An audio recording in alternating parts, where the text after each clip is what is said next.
The track list is on the door here. To go through every single one is about 30 minutes. You may replay a track if you wish. So I invite you to pick the track and we can get started. Is it true?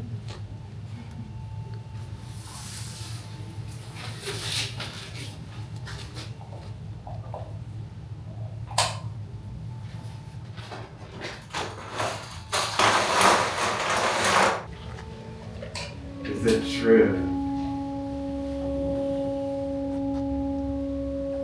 that you drew a community together?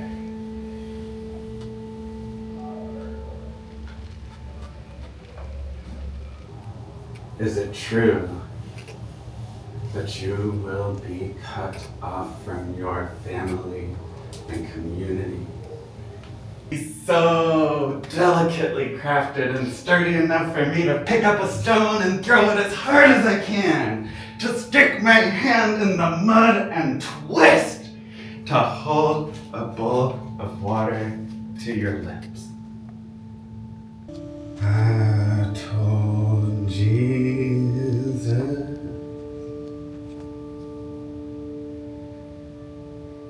it would be alright if you changed my name.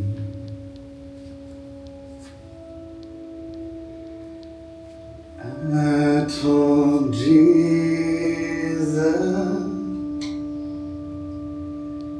it would be alright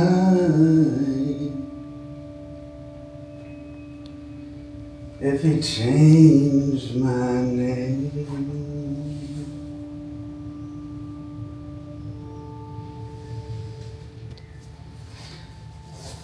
I told Jesus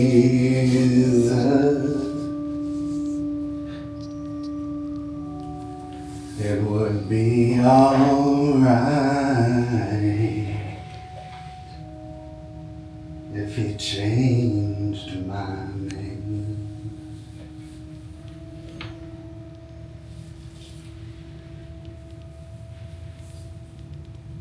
And he told me that I would go hungry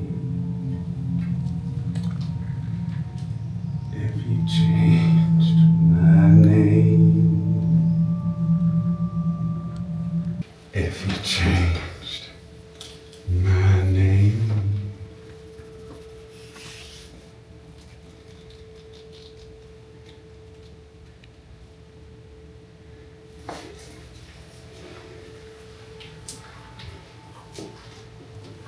A paw on a hand in the moonlight. Do you love me, Raven? Starbuck, do I love you? I love you more than the moon and stars. Measure the waters of the ocean with a teacup. Count the grains of sand on the seashore. You are my everything. Without you, I am nothing. You, when Baby, when I had nothing and no one, you were there.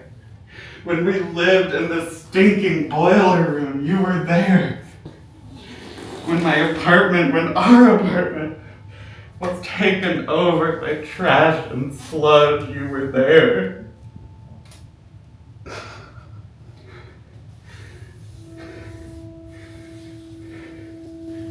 When my life was over, when I had no reason to live, you were my reason.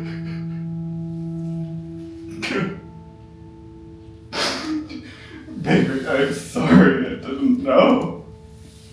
I didn't know, baby. If I'd known, I would have taken you to see everybody you loved.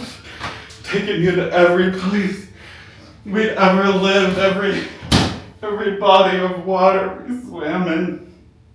I'm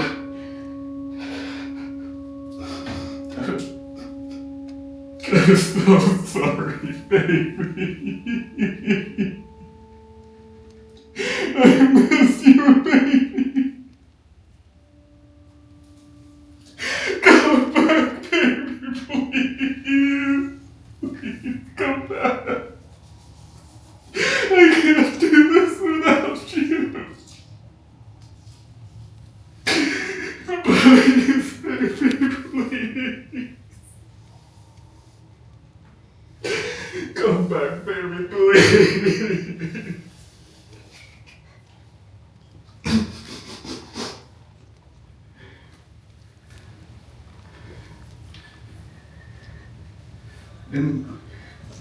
Impossible, you say?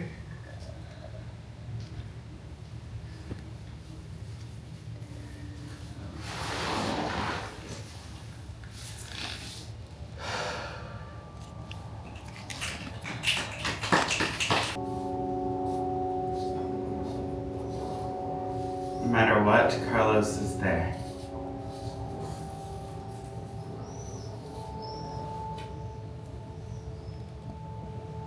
And her friends.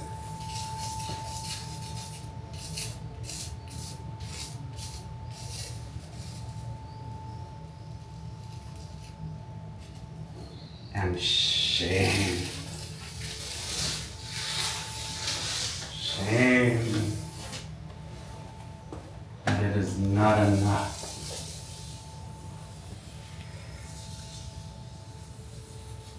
That she is still alone even with the people around her.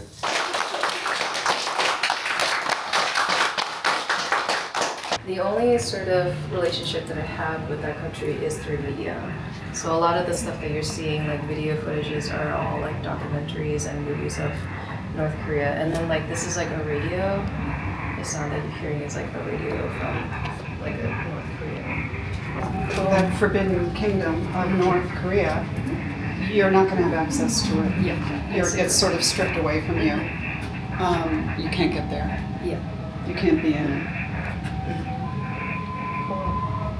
Like a false like protection, because like I associate white with like whiteness, and so like this room to me feels kind of like this kind of false safety, and then the only thing that's in color is a distorted image. Yeah. I'm really happy that you did that. I made sure that everything is white in that room.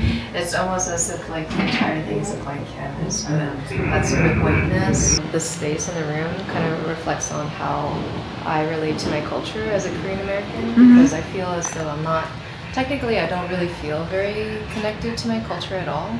And it almost always feels as though like I am kind of like wearing it as a costume. I take a lot of inspiration from Namjoon, especially in regards to the electronic superhighway. It feels like the reverse of it, where he kind of like made this like superficial like map of America based on like television and media. So like that's like his association to America. Whereas like for me, it's like the complete opposite. Like this, I'm recreating like a space that I find that feels closely relevant to like Korean culture, and then having media projected onto it. I wanted to keep the room pristine and white. I did not want to like create any sort of like presence involved. It's supposed to feel as though like no one's actually living in the space, even though it's a home. And then like there's but it feels as though like someone's living in the space when you see like these light projected, you hear like these sounds. It feels like someone is like watching TV almost. But like when you try to enter the room, it becomes completely silent, and the room is just like white, and it feels as though like there's like not, like there isn't a trace of like a presence until you like step back again. I will never really truly understand the culture and the country because I can never really enter the country unless it's like highly supervised or like has like any sort of like propaganda that the government wants to show you. Like it's a very curated version of like North Korea, and that's all you're going to get. And you get that in media as well. So it's in a way it's like I always have this kind of like curiosity and desire of like understanding what the other side of Korea is like, but you know, I think that's what I'm trying to do with like the sudden cutoff of the media, is that you can never truly like understand when you enter the space. I wanted it to feel kind of abrupt and unfriendly. Because you start to fall in love, and that's why you're seduced, and you go in, and then it's really shocking. Rejects you. Yeah. I make my own music, and I have this kind of dilemma where I get debilitating stage fright, and so over the years, as I work in nightlife. To everyone who doesn't know me, I work in nightlife. I like to do like event production design, and so as I've gone through this journey with my artwork, I have this question of how can I be present in my performance and like not really be present with you guys, create these kind of barriers of accessibility, but still have these moments of like publicized intimacy. Also like growing up online, I think about that a lot, just like what does it mean to be present with your artwork, and how they like really want now every artist is to market themselves online and be this very present piece in their work that is very uncomfortable for me. I'm a very, very private person. I really don't like that. So this space is kind of designed for that. I've been playing with a lot of like different light techniques. And so this is quite honestly the best way to describe it is like a feedback system it's like a light feedback system technically of behind the screens where Raven is sitting. There's this black light and the strobe, and then I have a live camera that's being routed into my computer, routed into the projector. So you see this kind of backlit ambience, and then the projection is relaying that light to this more like foreground space. I've wanted to play with designing my own speakers. That is much more complicated than I realized it would be. And so I went with another experiment, which is just how can I daisy chain speakers together and create this kind of other sonic experience in a pretty simplistic way. This is something I really want to build out, like almost like the Namjoon Pipe TV wall, but it all be speakers and they're all like working. Molly, did you build parts of these? Can you talk about them? Yeah, so these actually I did not get to build anything. I did try and initially, these are an old set I found in my basement, take them apart. They're pretty complicated what's inside a speaker, especially when we have all these knobs and stuff. It's a lot of just like, it's a pretty dense circuit board, and so transferring it and designing a cabinet with the right like acoustic design is more time consuming than I had for this class, so I just painted everything to match. They just really sound cool. technically they are truly like they're put into an aux splitter. Like this is the most simple, janky way of extending sound through a larger system. But I did learn a lot through this process about speakers, how they're designed. Part of what I actually think is interesting about this very minimal setup is that within speaker design, you're always working with what's called a woofer and a tweeter, and so this is all your low range, and this is anything higher. And so the way that stack sounds really cool. Of like it's bass, it's high, it's bass, it's high, and then it's shitty.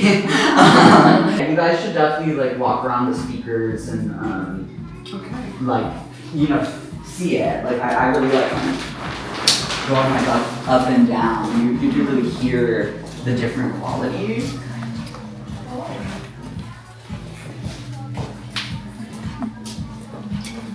Far outside here.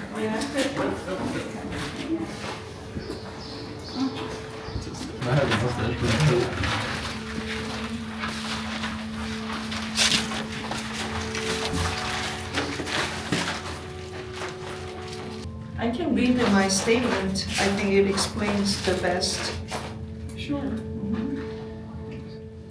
This is my daughter. Maybe she should read it with her voice.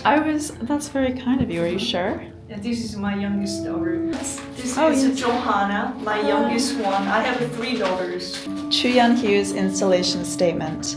This installation considers life and death through the intergenerational relationship of mothers and daughters.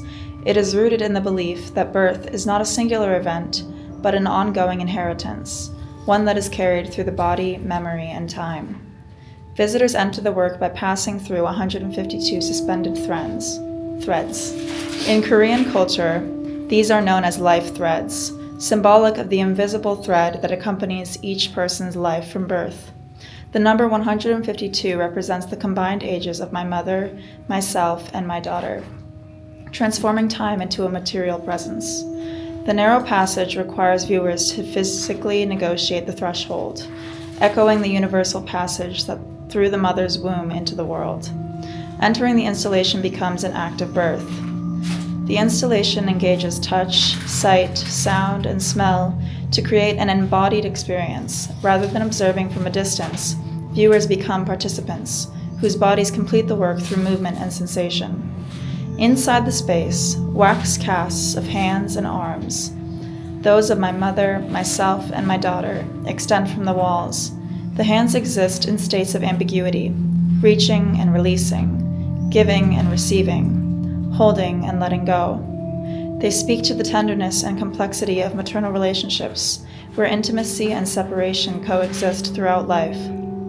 In the corner, 2 withering trees mark another passage in the cycle of existence.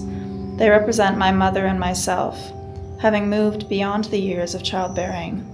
Their aging forms are not symbols of loss alone, but of transformation, endurance, and the accumulation of lived experience. Like the body, the trees continue to bear the traces of time. This installation reflects on the fragile continuity that connects generations. Life is sustained through bodies that inevitably age and disappear. Yet the thread persists, extending from mother to daughter and beyond. Within this cycle, birth and death are not opposites, but inseparable moments in the same continuous journey. Good idea. A living force in here. And these hands, folks, are all cast from the grandmother, right? Grandmother. And the daughter. And the daughters. Yeah. So these are the family hands. Adding this soil, this gravel, is turning this instantly into a place and not a space. It's an instant location that is not a room. I feel like I'm in a courtyard. Huh. It kind of feels like an in-between, I forgot what the word is when you're like, Liminal space. like a liminal space, like from womb to like earth. Yes. And what I love here too is that the volume fills the body of the space, and we don't know where it's coming from. So it's the body that's making the noise, right? Yeah. Exactly. That's who also wanted to do this particular when you walk in, you create your sound too, and the trace of the existence in this space.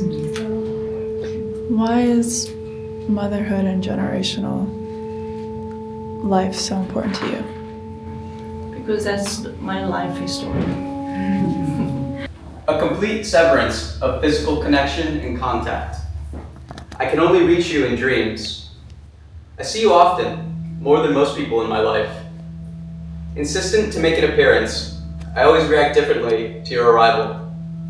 A solid mix of shock, contempt, elation, and remorse. You've made brief cameos, but play the lead role more so regularly. It rarely starts with you present, instead choosing to hijack my attention halfway through. From there, it's a 50-50 whether your commotion was enough to wake me or not. For all uncertainties you've caused, one thing remains consistent. You always linger in the morning. Whether it's the first thing I think of, or if it comes to me later on, I always remember you in my dreams. It fascinates me how you continue to influence me well after your departure. A bond held without physical connection or contact, I can only retain you in dreams. Majority of the things that were written, I wrote. I think you can probably tell by the handwriting. And then everything else that's an object was mainly found either on the ground or lost and found or wherever. I didn't have anything prior. I didn't have anything prior to this class. It was all during the class time I found everything. Your language is going through them together in this piece. So it's just kind of crazy that any of it is like lost and found or something on the street. I mean, it looks so incredibly, it feels so incredibly chosen. And the strings, are they also random?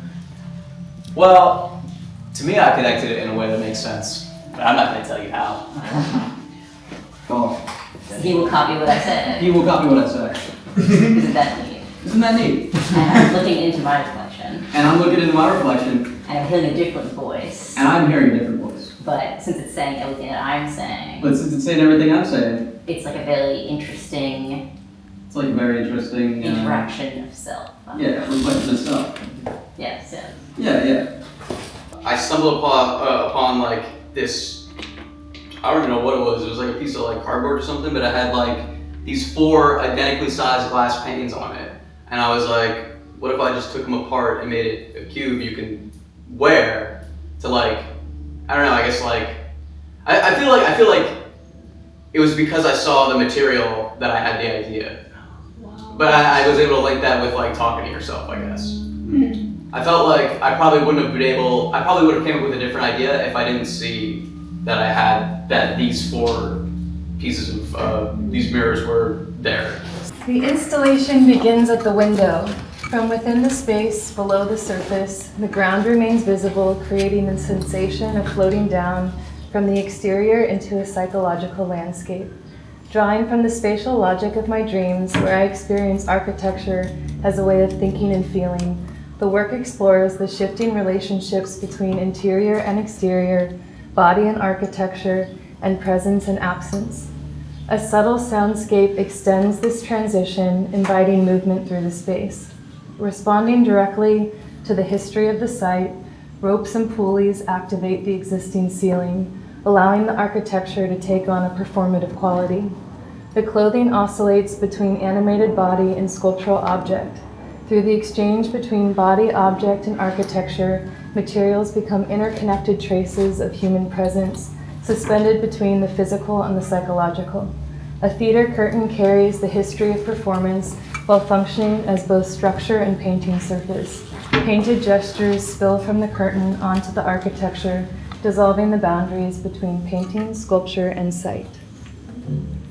So I often, like a recurring dream is I have a house and I'm in the house and then I discover there's rooms I didn't know. Throughout the time of doing this, I had a dream moving through an escalator. I had a dream being on a bus and going to the bathroom and being carried on a balloon.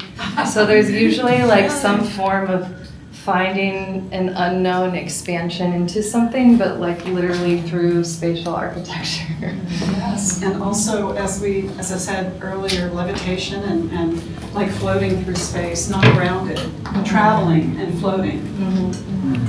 I also think on a personal level, there's this way where I can like use architecture or material and give that a performative quality and see what it does outside of my own body. It's mostly inspired by my paintings. I do a lot of figurative painting, kind of with playing with tropical foliage that acts more as like this immersive kind of mental space. And then I play with like the red lighting like in my paintings as well to kind of cue these feelings of like maybe danger or anxiety or like tension or something like that. And I just wanted to kind of create almost like the same environment that like the figures in my paintings. It's reflected with this super hot, warm, lusty red light with moistness. And you're in a shadow and it's a totally different temperature. There's simultaneous contrast going on with this red, this very, very hot red and this cold like purple cobalt blue. And they're just like buzzing together. The way this uses the light that comes in from the door to shine the on like the greener tone is like really, it looks like it's glowing on its own. And I just love, playing with plants and vines and things like that, and I feel like they become kind of like these tertiary subjects, as well as like the people who are inhabiting the space. And things that were really important for me to keep kind of consistent was like the indigo color for the walls and to make it look like playing with the opacity so it looks like the walls are like sweating or crying with like some of like the glue dripping down. Most of the installation was actually applying a lot of like artificial and preserved moss to the walls to kind of look like it's cascading from the walls. And I thought it was a really interesting space too because it was so tall and vertical and there was like a smaller amount of like floor space, but then it just kind of extends up. And so I thought about kind of like preserving the integrity of like the ceiling and the pipes and bringing attention upward, but then also having the dirt and the soil and the carpet kind of ground us down below. So yeah, I wanted to kind of play into this idea of finding this little room, this little nook, and you still know that you're in some type of kind of like interior space because you see the ceiling, but then it's still transformed with like the soil and the walls. So you kind of feel like you're in this in-between space.